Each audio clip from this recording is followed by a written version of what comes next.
Pandi Abdul Qadir, pendamping PKH Kecamatan Bacan Timur Selatan, Kabupaten Halmahera Selatan, Provinsi Maluku Utara. Pada kesempatan ini saya akan membuat video penyampaian materi pada KPM, namun pada lain KPM saya gantikan dengan teman-teman PKH.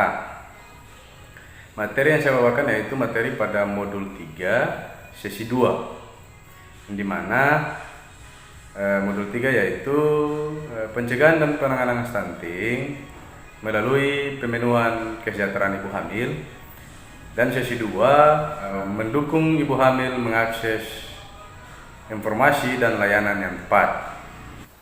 Selamat datang bapak-bapak, ibu-ibu. Sekarang ini tong lanjut pada pertemuan yang selanjutnya. Masih semangat toh? Masih semangat. Tepuk tangan untuk kita semua. Kita lanjut di pertemuan yang hari ini, pertemuan di modul 3, pencegahan dan penanganan stunting melalui pemenuhan kesejahteraan ibu hamil.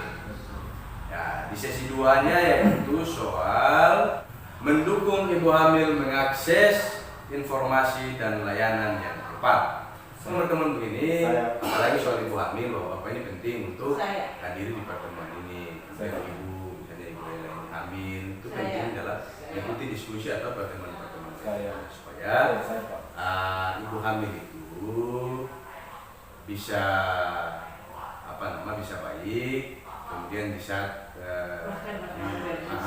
mau melahirkan itu bisa tahu melahirkan bisa lancar dan lain-lain.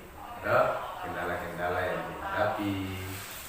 Kemudian suami juga harus selalu mendampingi istri biar suami juga paham tentang kehamilan, bagaimana memberikan stimulasi ibu hamil pada ibu hamil, atau menjaga psikologi atau menjaga ibu hamil ini supaya tidak stres dan lain-lain. Jadi kesejahteraan ibu hamil ini penting untuk dilakukan oleh ibu hamil sendiri, suami dan juga keluarga, untuk menjaga supaya kehamilan itu bisa baik, sehat, tidak mengganggu anak. Anak stunting itu bukan saja terjadi di saat lahir terhadap, anak stunting itu bisa saja terjadi di saat masih dalam kandungan sampai pasca melahirkan. Jadi istilahnya adalah 1000 hari pertama kehidupan. Di 1000 hari pertama kehidupan itu, sejak janin itu masih dalam kandungan sampai berusia 2 tahun, usia kerawanan untuk bisa menjadi stunting.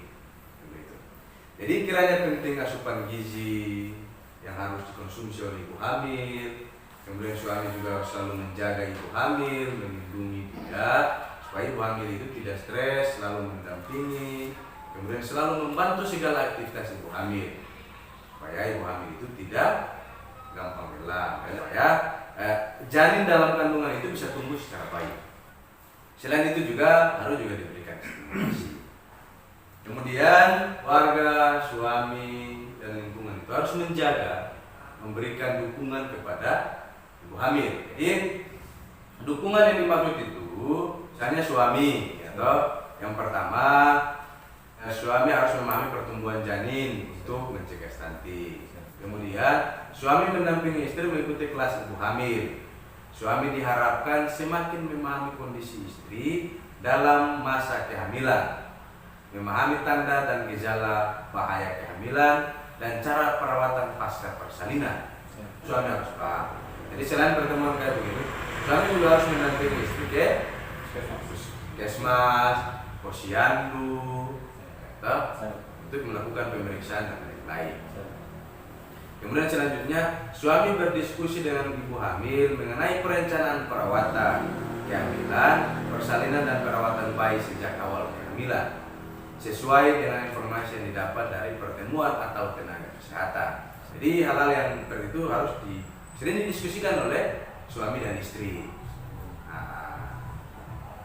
Kemudian suami dan anggota keluarga memberikan informasi tentang kehamilan yang tepat dari sumber terpercaya kepada ibu hamil.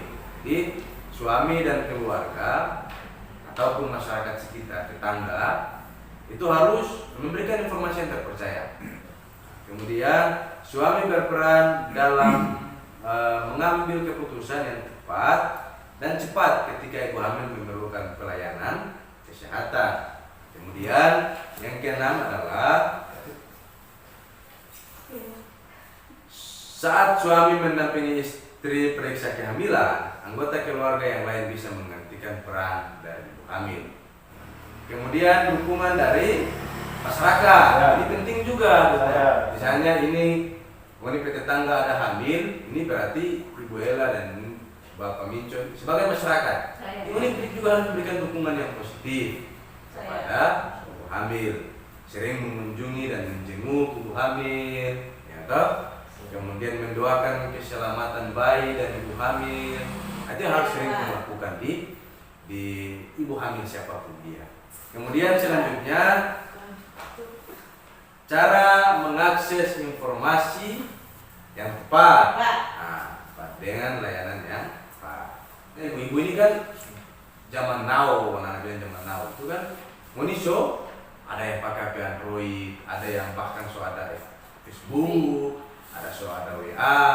Nah, informasi-informasi kayak begini sering dilihat. Jadi kalau mau dapat informasi kayak begitu, jangan langsung disebarluaskan. Itu harus dilihat dulu apakah informasi ini akurat atau tidak, benar atau tidak. Itu harus dilihat. Nah, baru disampaikan.